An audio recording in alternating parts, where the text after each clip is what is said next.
खान साहब, जाहिर है कि अब ये आपकी जो जमात है वो अब अच्छी खासी नशिस्तों से महरूम हो गई है और इससे आपकी एक जो अददी हैसियत है उस पर भी एक बड़ा फ़र्क पड़ेगा। सेनेट इंतखाबात में इसका बड़ा नुकसान होगा आपको।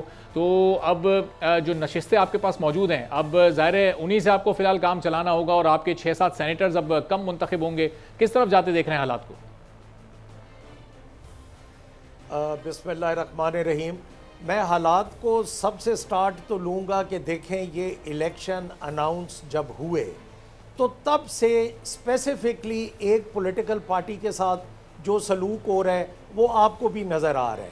पहले जिस तरह हमारे इलेक्शन को कहा गया कि ये इलेक्शन ठीक नहीं चले, ऑनरेबल सुप्रीम कोर्ट का डिसीजन था, हमने उसको बिस्मिल्लाह करके दिल से कबूल किया। उसके बाद बैट चला गया, चले फिर भी ठीक हो गया, इंडिपेंडेंट निशानात मिल गए, ये भी ठीक किया। आपको इस इलेक्शन में नज़र आ रहा था कि जैसे रिंग में दो बॉक्सर्स उतरते हैं, एक की टांग भी बांध दें, बाजू का बांध दें, दूसरे को फ्री हैंड दे दें और उनको कहें कि चलो जी बच्चों बॉक्सिंग करो। अच्छा, इन हालात से भी निकल आए। अब जब आप इंडिपेंडेंट्स, मेरा ख्याल है दैट वाज आर्टिकल 106, उसमें constitution of Islamic Republic of Pakistan में बड़ा क्लियरली लिखा हुआ है 106 में कि जब आप इंडिपेंडेंट्स का एक ग्रुप, जब एक पॉलिटिकल पार्टी में आप शामिल हो जाएंगे तो फिर इलेक्शन कमीशन जो है वो उनको नशिस्तें देंगे।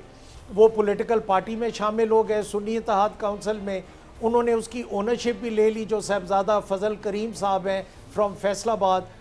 अब ये एक रफड़ आ गया कि जी अब फिर सीट्स नहीं मिल रही।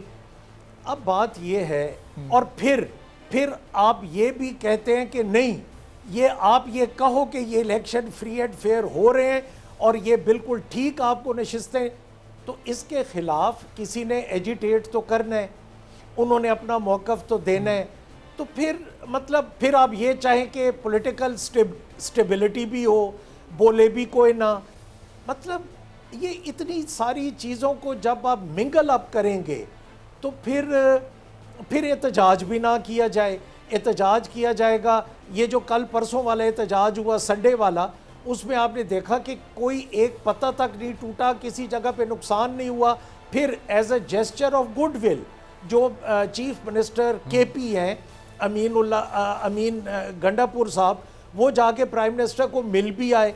It was a gesture of goodwill कि जनाब हमारे ये प्रॉब्लम्स हैं, आप प्राइम मिनिस्टर हैं, तो अब आप भी एक पॉलिटिकल पार्टी के प्राइम मिनिस्टर ना रह गए, आप पूरे पाकिस्तान के प्राइम मिनिस्टर हैं जिसमें बहुत सारी पार्टीज़ शामिल हैं, तो हमारे भी ये ग्रीवियंसेस हैं तो इनको भी सॉल्व करें।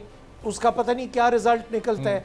तो अच्छा, 6-7 सीट्स अब जो थोड़ी हो गई, और जो 6-7 सीट्स पीटीआई की या सुन्नी इत्तेहाद काउंसिल की बैक्ड बाय पीटीआई के जो मेंबर्स थे उनकी कम हो गई।